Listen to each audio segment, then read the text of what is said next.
जलजले की warning system develop Israel ने किया। नया सिस्टम 120 मॉनिटरिंग सेंटर से जारी होगी वार्निंग और 30 से 60 सेकंड के अंदर जारी होगी वार्निंग। तो अहम खबर आपको बताई इस वक्त। और अब खबर यूपी इंतखाब से जुड़ी। आपको बता दें यूपी इंतखाब के लिए आज कांग्रेस जारी करेगी अपना इंतखाबी मंशूर।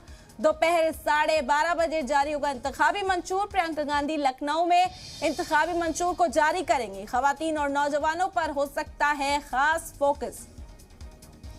आपको बता दें कि मुसलसल तमाम सियासी पार्टियों की जानिब से इंतखाबी मंशूर जारी किया जा रहा है और इसी सिमत में कांग्रेस भी अपनी पार्टी का इंतखाबी मंशूर जारी करेगी। दोपहर 12:30 बजे जारी होगा इंतखाबी मंशूर। प्रियंका गांधी लखनऊ में जारी करेंगी। आपको बता दें पार्टी जनरल सेक्रेटरी की जानिब से कई तैयारियां इस मौके के लिए की गई और प्रियंका गांधी ये इंतखाबी मंशूर जारी करती हुई नजर आएंगी। खवातीन और नौजवानों पर खास फोकस हो सकता है क्योंकि मुसलसल हमने देखा उत्तर प्रदेश के अंदर कांग्रेस पार्टी जमीनी सतह पर खवातीन और नौजवानों को साधने की कोशिश कर रही है और इस पर तफसीली जानकारी देने के लिए हमारे साथ हमारे नुमाइंदा शोएब रजा इस वक्त जुड़ गए हैं। शोएब, आज कांग्रेस की जानिब से इंतखाबी मंशूर जारी होना है, जनरल सेक्रेटरी प्रियंका गांधी जारी करेंगी और इम्कान ये जाहिर किए जा रहे हैं कि जो मेन फोकस है वो नौजवानों और खवातीन पर ही रह सकता है।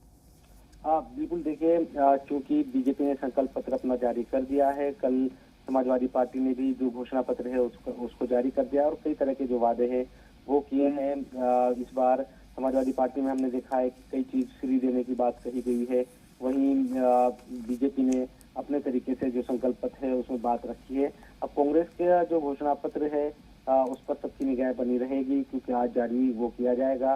कल जो पहले चरण का चुनाव है कल होना है पश्चिम उत्तर प्रदेश में और उससे पहले एक दिन पहले घोषणा पत्र जारी किया जाएगा। देखना यही होगा जिस तरह से टिकट बंटवारे को लेकर खासतौर पर उत्तर प्रदेश में 40% जो महिलाओं की हिस्सेदारी की बात प्रियंका गांधी ने कही और टिकट भी दिए महिलाओं को बड़ी तादाद में, लड़की हूँ लड़ सकती हूँ जैसा जो नारा है वो दिया गया कांग्रेस की तरफ से। तो क्या कुछ खास इस घोषणा पत्र में रहेगा, इस पर निगाह बनी रहेगी।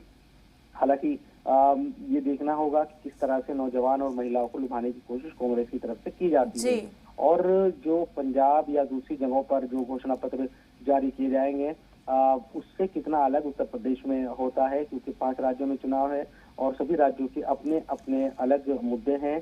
जाहिर सी बात है लोगों को लुभाने की कोशिश की जाएगी। तो देखना यही होगा कि कितना अलग होता है और जो बीजेपी और समाजवादी पार्टी क्योंकि जो सीधी टक्कर उत्तर प्रदेश में है वो गठबंधन और बीजेपी में सीधे तौर पर नजर आ रही है। सबके बीच कांग्रेस किस तरह से अपनी जगह बनाने की कोशिश इस घोषणा बिल्कुल। तो कांग्रेस यहाँ पर कंपटीशन में उतरने की पूरी कोशिश करेगी। इंतखाबी मैनिफेस्टो में वो नुकात शामिल करने की कोशिश करेगी जिससे आवाम को अपनी ओर रुजू कर सके। बहुत बहुत शुक्रिया शोएब, खास बातचीत हमारे साथ करने के लिए।